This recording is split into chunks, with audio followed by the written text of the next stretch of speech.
Capítulo 12. Dientes. Solo dientes. Colmillos gigantescos. Afilados. Relucientes. Letales. Dientes y un suave gruñido tras ellos. Colmillos que podían aniquilar de una sola dentellada y el gruñido que auguraba que era justo eso lo que se disponían a hacer. La ronca amenaza siguió y siguió, pero en esos momentos de terror y desconcierto, la presa recobró el control lo bastante para proferir una sola palabra. Un nombre.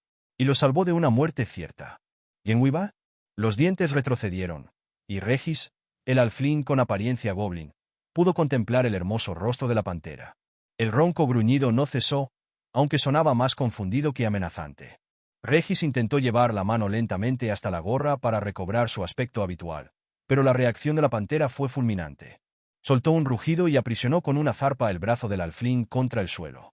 «Gen», pronunció este con suavidad. Jadeó ante la repentina aparición de una flecha apuntándole al ojo. «Drist, soy yo». Regis consiguió gemir. El arco se apartó y Genwibar se echó hacia atrás. En cuanto recuperó el movimiento del brazo, se tocó la gorra mágica y deshizo el encantamiento. Siempre había considerado que era una excelente idea asegurarse la gorra a la cabeza para que no se le cayese nunca, pero en ese momento ya no estaba tan seguro. Parpadeó con rapidez y aceptó la mano familiar que vio tendida ante él. Pero cuando intentaba recuperarse, sintió un fuerte mareo y se desplomó. La pantera lo había golpeado con más contundencia de la que creía. Drist se inclinó sobre él y lo examinó con cuidado, el semblante contraído a causa de la preocupación. «¿Dónde?», le preguntó al alfling. «El costado y la espalda», respondió Regis, e intentó enderezarse luchando contra el dolor. El Drow sacó una pequeña ampolla de su morral. Quitó el corcho con el pulgar y acercó la poción sanadora, la misma preparada por el propio Regis, a los labios del caído. El alflín se sintió reconfortado en cuanto el brebaje mágico se extendió por su cuerpo y comenzó a sanar sus heridas. Tendió un brazo hacia Drist y en esta ocasión consiguió sentarse. «Tengo mucho que contar», dijo el alflín. «Te has infiltrado entre el enemigo, ¿verdad?» «Me he colado en su campamento», contó Regis. Extrajo del interior de su camisa algunos de los pergaminos que había robado al chamán y se los entregó a Drist. «Esto no es un grupo aislado de orcos, ni una partida de caza, ni siquiera una banda de saqueadores», explicó Regis. «Bruenor predijo que habría guerra y me parece que nos hemos metido de lleno en ella». Drist agarró los pergaminos. No contaba con suficiente luz para leerlos y no estaba dispuesto a correr el riesgo de prender una antorcha. Se irguió, tendió la mano a Regis y le ayudó a incorporarse.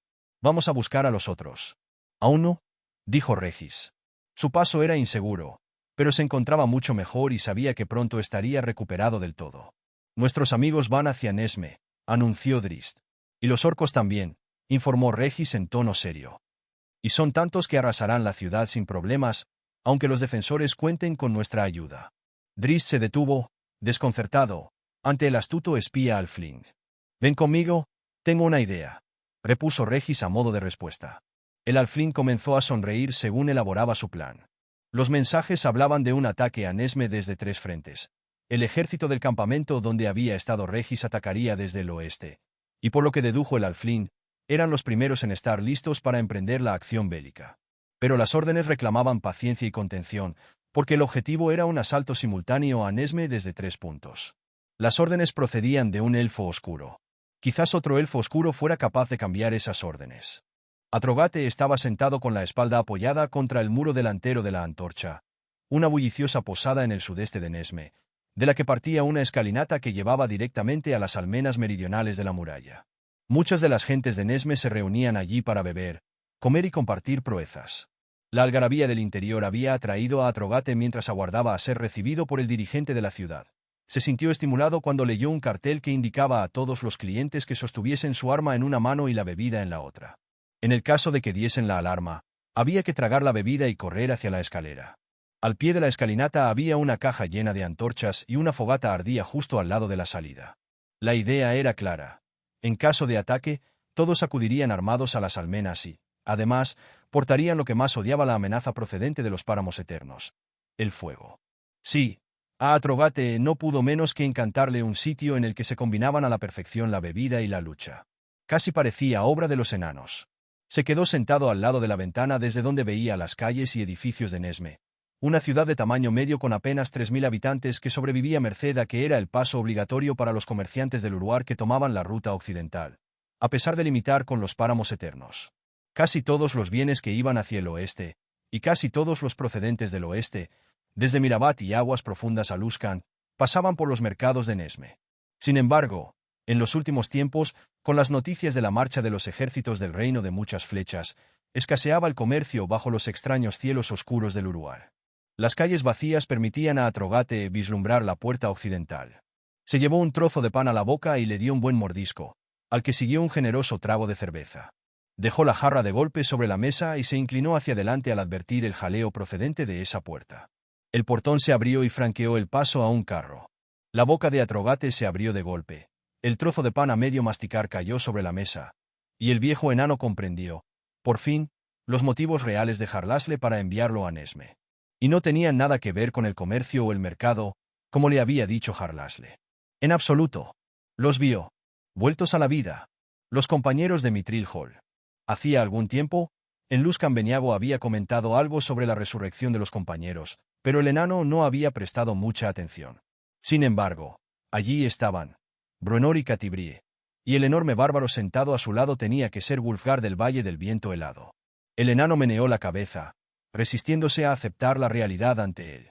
El enano del carro era joven, mientras que Bruenor había sido un anciano cuando Atrogate se encontró con él en el camino a espíritu elevado. Pero era él, se lo decía el corazón. Era Bruenor Batleamer de pies a cabeza, desde la barba anaranjada, hasta el casco de un solo cuerno.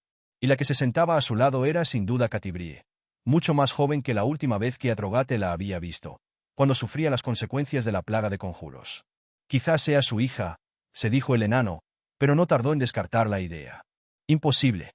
Catibrie no había tenido ninguna hija, que él supiera, y de haberla tenido, ya tendrían al menos 100 años. No, era ella en persona, en todo su esplendor. Los compañeros de Mithril Hall, musitó. Una sonrisa le iluminó el semblante, y después resopló y rió en voz baja. Por motivos que se le escapaban, se sentía emocionado ante el inesperado encuentro. No estarás perdiendo el juicio. ¿Memo? Comentó alguien tras él. Atrogate se dio la vuelta y reconoció a unos de los guardas de la muralla. Se rió de nuevo y levantó la jarra de cerveza a modo de saludo. El primer orador, Holenfirth, te recibirá ahora, dijo el guarda. Ahora mismo. Atrogate se levantó con la bebida en mano, y se dispuso a seguir al otro. Apura la jarra y déjala, indicó el guarda. Hay mejor bebida en la sala del primer orador. Bah, mejor bebida suele significar bebida más floja, repuso el enano y volvió a echar otro vistazo por la ventana. Tuvo la repentina sensación de que iba a necesitar unas cuantas cervezas de alta graduación. Espero que estos orcos no sepan quién soy, susurró Drist a Regis, cuando se aproximaban al grupo de exploradores que habían salido con el chamán Goblin para investigar lo ocurrido en la supuesta escaramuza. Regis, que volvía a ser el chamán Cube, se encogió de hombros. Apenas son 12, si algo va mal, los liquidamos y serán 12 menos que matar a las puertas de Nesme. Drist sonrió. Le gustaba como pensaba el nuevo Alfling. Llegaron al grupo de goblins y orcos, y uno de ellos se aproximó intentando ocultar, en vano, el miedo que le inspiraban los recién llegados. Innanik, susurró Regis. El orco se detuvo ante los dos compañeros. Este es Raflu Dourden, balbuceó Regis, en una pobre improvisación. ¿Rano? Articuló Drist. Al campamento de inmediato, ordenó el chamán Cube, señalando hacia el norte con grandes aspavientos para que el grupo se apresurase a iniciar la marcha. ¿Raflu? Repitió Drist, esta vez en voz baja, mientras él y Regis se rezagaban. Algo tenía que decir. ¿Raflu? Dilo al revés. Drist frunció el ceño y no tardó en emitir un gruñido al pensar que el destino de todos dependía del ingenio y la improvisación de su astuto amigo. Poco después, llegaron al campamento orco. Los dos amigos caminaban con una confianza que estaban lejos de sentir. Decenas de orcos acompañados de cientos de goblins, a los que se había sumado otra tribu recién llegada a través de los túneles de la Antípoda Oscura. Un orco conversó brevemente con Innanig antes de acercarse a los dos compañeros. Regis lo reconoció como la criatura con la que había estado discutiendo el chamán Cube cuando el alflin se había colado en el campamento disfrazado de orco. El orco se dirigió a Regis, el chamán, pero el alflin levantó una mano y se apartó en señal de respeto para dar paso al Drow. Al orco no le hizo ninguna gracia, como delató la mirada amenazante que dedicó al chamán Goblin. ¿Ragnu? Preguntó el orco. Raflu, le corrigió Drist, evaluando la situación. Movió la mano con rapidez, tanta que el orco ni la vio venir, y abofeteó a la criatura con dureza. «Me llamarás señor», De lo contrario te ejecutaré. El semblante del orco se descompuso a causa de la rabia, pero sobre todo, del miedo. Justo lo que esperaba Drist. ¿Quién eres? Korok, gruñó el orco. Dirijo. ¿Viste las llamas y los relámpagos de la lucha? Le interrumpió el guardabosques, y señaló hacia el sudoeste. El orco asintió, al igual que todos los que presenciaban la conversación. Nos topamos con un grupo de terribles jinetes de Nesme, explicó Drist en voz alta para que todos lo oyeran. Combatían contra vuestra avanzadilla. Los jinetes han sido aniquilados. Una explosión de vítores y huras acogió la última frase. Pero la misma suerte ha corrido la mayoría de vuestros exploradores, incluido el gigante, añadió Drist, con lo que acalló la algarabía, que fue sustituida por ahogados gritos de incredulidad. Korok soltó un gruñido de rabia. ¿Quién fue tan necio para incluir al gigante en la partida de exploradores? Exigió saber Drist. El repulsivo rostro del orco se volvió hacia el líder goblin. Fue orden del chamán Kyuk, acusó. Drist se volvió para dirigir una mirada cargada de reproche a Regis. También le hizo un gesto casi imperceptible para que el alflin interpretase su parte. Yo ordené la salida de un grupo de exploradores, se quejó Regis, una patrulla fuerte. Pero la decisión de enviar al gigante fue suya. Drist se encaró de nuevo con el orco. La criatura se puso tensa, pero sin achantarse. Fue decisión de Kyuk, insistió. Korok, acusó el alflin con apariencia de goblin. Kyuk, chilló el orco. Korok. El orco dio un paso hacia Regis, la mano en busca de la espada que le pendía del costado. ¿A quién vas a creer? ¿Dro? Exclamó Regis, su voz teñida de temor. Drist extendió el brazo para detener al orco, quien se removió irritado. El Dro sabía muy bien lo que hacía su gente de Menzoberranzan en una situación semejante, pero él no era como ellos. Sin embargo, no tardó en advertir la actitud beligerante de los orcos y los goblins a su alrededor, todos listos para intervenir a favor de sus líderes. Tenía que hacer algo, o se iba a desatar una batalla sin cuartel. El brazo con el que cerraba el paso del orco descendió con rapidez a su costado y desenfundó a parpadeo. Aún estaban los orcos pendientes de lo que iba a hacer el Dro, cuando la cabeza de Korok cayó al suelo. Los gestos de asombro fueron acompañados de gritos de indignación. El chamán Innanig se unió a las protestas, pero en cuanto reparó en la mirada de Drist fija en él, retrocedió hasta perderse entre la multitud. Drist se mantuvo inmóvil, la hoja ensangrentada en una mano y un brillo letal en los ojos, con los que recorrió las filas de orcos, deteniéndose en los más agresivos hasta que cedían y agachaban la cabeza. Al cabo de un rato, las protestas habían quedado reducidas a un silencio expectante. Drist supo que había jugado su baza a la perfección al infligir el castigo que cualquier comandante Dro habría impuesto a sus tropas de inferiores goblin. Señaló a Innanig. Tú, ven aquí. El chamán dio un pequeño paso hacia adelante. Aquí. He dicho, ordenó Drist, y ante la pasividad del orco, gritó. Ahora. Innanig miró alrededor, pero los orcos próximos a él se apartaron deprisa. No iban a enfrentarse a un Dro. Dirigirás a los orcos, le dijo al chamán. Y tú, añadió, señalando a Regis, los dirigirás a todos. ¿A dónde? Preguntó el falso chamán Q, interpretando su parte en la pantomima. Nesme, respondió Drist, y su respuesta fue acogida con aclamaciones. Nada unía tanto a goblins y orcos como la promesa de arrasar una ciudad. Vamos a Nesme. Bramó Innanig a su gente, y los orcos entonaron sus cánticos de guerra. Aún no. Chilló Drist y la muchedumbre cayó de nuevo. Ahora no. Están sobre aviso. Es de noche y ellos también habrán visto las llamas y los relámpagos de la escaramuza. ¿Cuándo? Exigió el chamán Kyuk con osadía. Se acercó al Dro. Mi pueblo tiene sed de sangre. Nos prometieron sangre.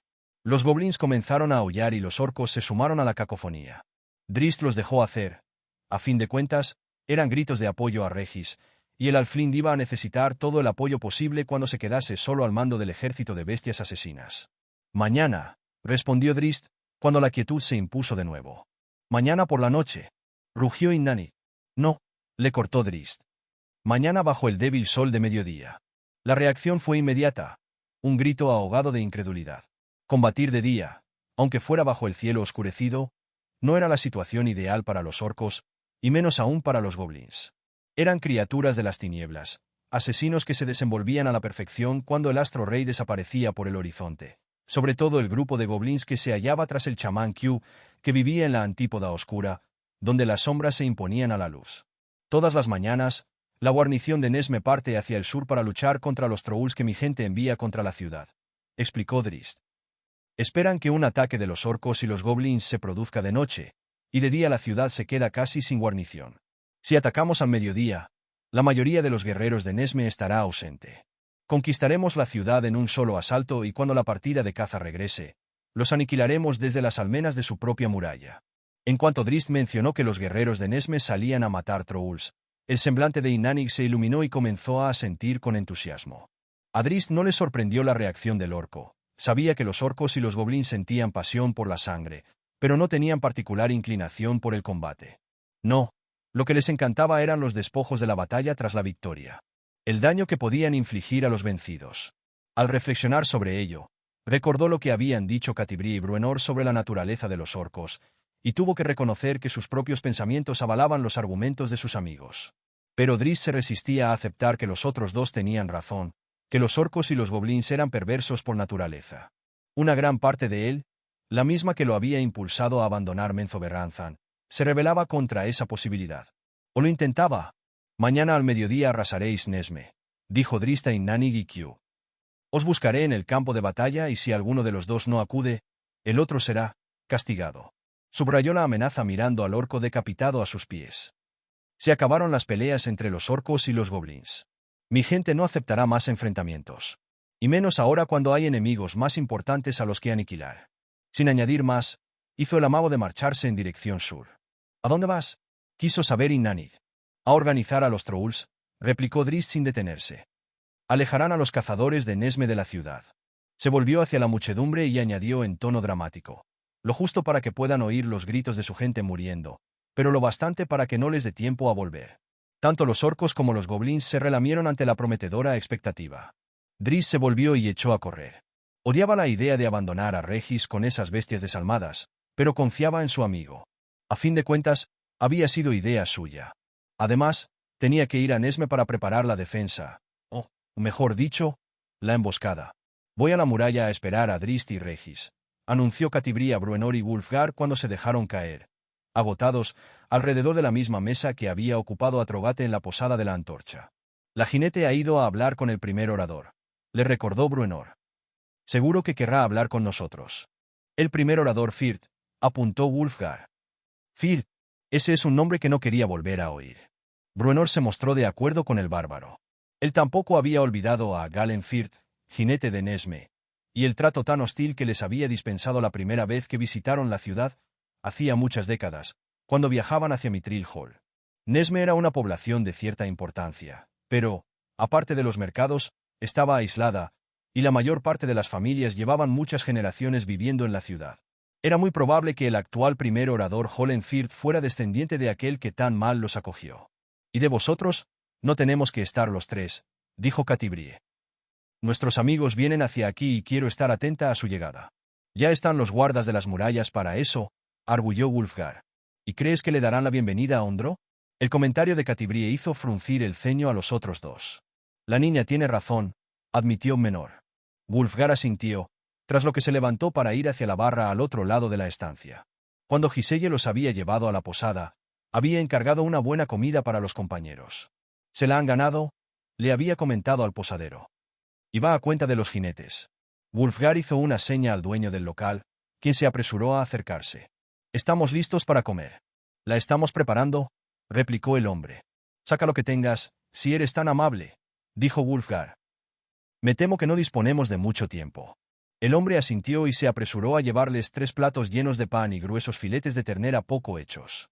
Wulfgar apiló los platos, se echó a Egisfang al hombro y comenzó a andar hacia la puerta, no la mesa.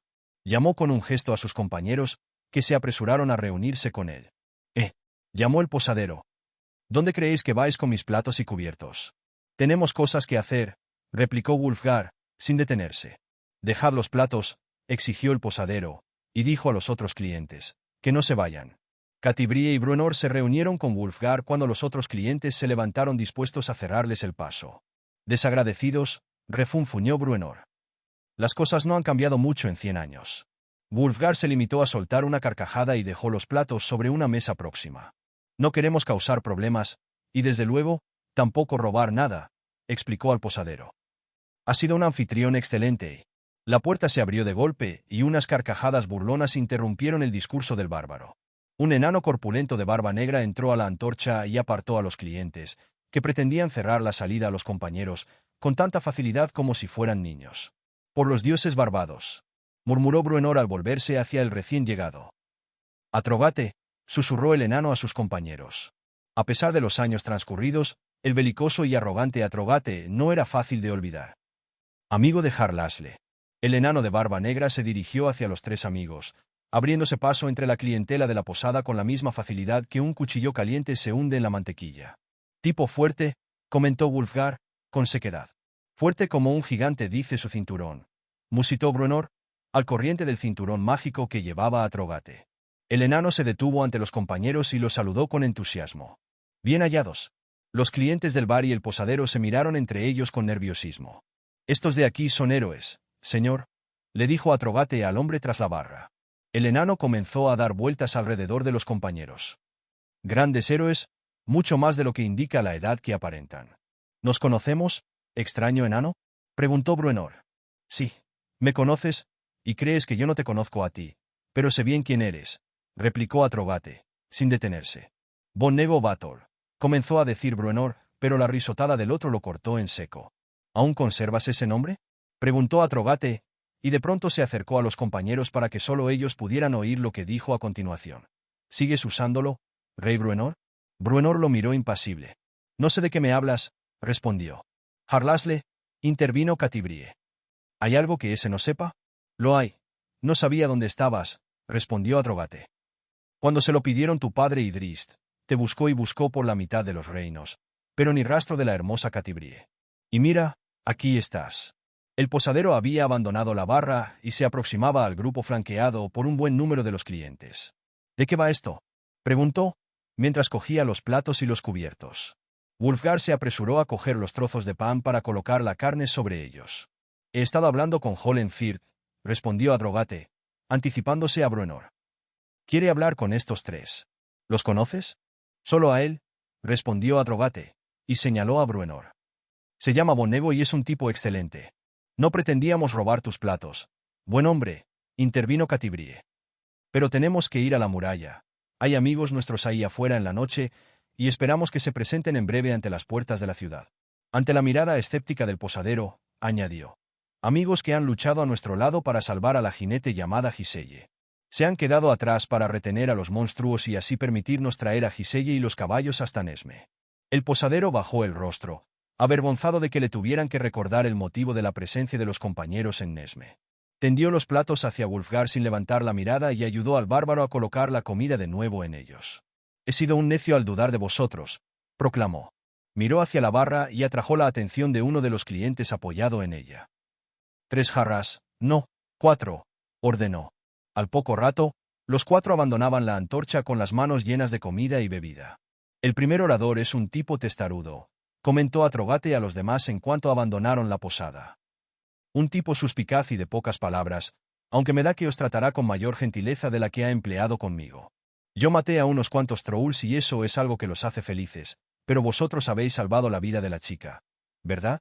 Guajaja. Recién llegados de la muerte y vuestros actos vuelven a ser legendarios». Bruenor tiró de él con brusquedad. «¿Cómo lo has sabido?», exigió. «Tu niña ya ha respondido a esa pregunta». «¿Harlasle? ¿Quién si no? ¿Dónde está?». Atrogate negó con la cabeza. «Hace semanas que no sé de él. Me ordenó que viniese a Nesme y es lo que he hecho. No sabía para qué me enviaba hasta que os vi entrar por la puerta. Ahora estamos todos aquí. ¿Qué es lo que ocurre por estas tierras?», quiso saber Wulfgar. «Acabo de llegar», repuso Atrogate. «El cielo está oscuro, incluso de día, y hay tantos trolls como pelos en la barba de un enano. Bueno, ahora ya no tantos, al menos en el camino que hemos seguido Bufido y yo». Buajaja. Dejó de reírse al advertir que los demás no se unían a sus carcajadas. «No tardarán en llevaros a presencia del orador Firth. Nos encontrarán en la muralla y acudiremos solo cuando nuestros amigos hayan llegado a Nesme», afirmó Catibrie con firmeza, y se dirigió hacia las puertas de la ciudad. «¿Amigos?», preguntó Atrogate. «¿Es Drist uno de ellos? Tengo ganas de volver a encontrarme con el cazador de piel oscura». Se apresuró con los otros 2 para dar alcance a Catibrie. El cuarteto fue interceptado por 2 guardas de Nesme antes de llegar a la muralla. Los hombres les informaron de que el primer orador Jon Firth exigía una audiencia con ellos de inmediato. En ese caso, Puede reunirse con nosotros en la muralla al lado de la puerta, repuso Catibrie. Es allí hacia donde vamos. Uno de los guardas se interpuso con rapidez en su camino. Anoche estuve matando orcos y un gigante de la escarcha, comentó Catibrie con tranquilidad. Así salvamos la vida de Giselle, jinete de Nesme. Estoy cansada y preocupada por los amigos que todavía no han llegado a esta ciudad tan poco hospitalaria. Los esperaremos en la muralla, al lado de la puerta, y si el primer orador, o cualquier otro, desea hablar con nosotros, podrá hacerlo allí. El guarda se volvió hacia su compañero inseguro de qué hacer, y Catibrie aprovechó el titubeo para apartarlo y seguir andando con los otros tres tras ella. Oye, comenzó el guarda, pero se vio interrumpido por un sonoro buajaja. Regis tomó aire en cuanto vio a Drizzt desaparecer en la noche. Inannig se acercó a él con gesto serio. ¿Estás de acuerdo con el nuevo plan?, preguntó el chamán orco, y su tono delató que las órdenes del Drow eran como poco cuestionables. Ya has oído al elfo oscuro. Somos el flanco occidental, arguyó el orco. Uno de los tres ejércitos y el menos numeroso de todos. Regis intentó digerir lo que le acababa de decir el otro. Había cientos de goblins, y decenas de orcos y ogros. Y por si con eso no bastara, la patrulla de exploradores enviada al norte acababa de volver y entre sus filas había 3 gigantes. ¿Y esa era la fuerza menos numerosa? El alflín con apariencia de goblin tragó con fuerza al ser consciente del tamaño de los ejércitos que se dirigían a Nesme.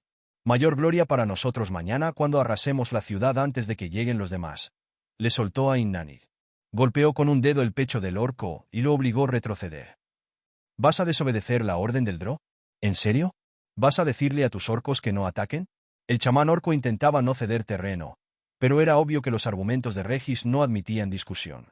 En ese caso, que tú los tuyos se reúnan con mis goblins cuando la ciudad sea nuestra, gritó Regis y los goblins sedientos de sangre aclamaron sus palabras.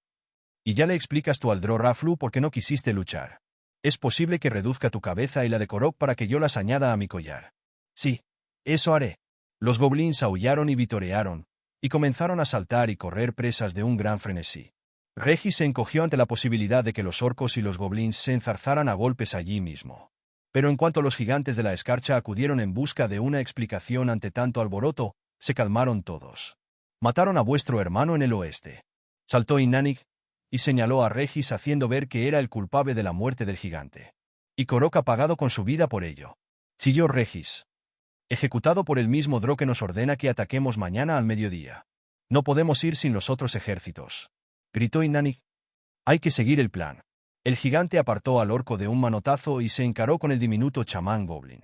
Por un largo instante, Regis creyó que estaba condenado, pero el coloso hizo un gesto de aprobación. El grueso de nuestra fuerza está lista, al este de nuestro campamento, dijo el gigante de la escarcha. 3000 orcos y una veintena de mis hermanos. Y también hordas de ogros tirando de las máquinas de guerra. El gigante hizo una pausa y se volvió hacia los otros gigantes. Actuaremos con rapidez, ¿de acuerdo? Los otros asintieron. Vengaremos a nuestro hermano muerto, prometió el gigante. Y se volvió hacia Regis. ¿Qué grupos de batalla iniciarán el ataque? El alflín con apariencia de goblin balbuceó y titubeó, antes de contestar. Todos a una, soltó al fin. Una carga total bajo el cielo del mediodía. El gigante no parecía muy conforme, pero Regis aprovechó para lanzar proclamas al resto de guerreros. Llegaremos antes que los demás a las murallas del ciudad. Prometió. La victoria será nuestra. El entusiasmo se desató alrededor y el goblin chamán comenzó a bailotear de un lado para otro, aunque le asustaba la mera posibilidad de que alguno de los otros ejércitos se uniese al ataque. En ese caso, Nesme estaba perdida. Y sus amigos estaban en la ciudad. Contempló la posibilidad de escabullirse por la noche, mientras los orcos y los goblins descansaban antes del ataque. Podía escapar a Nesme para avisar a Drizzt y los otros.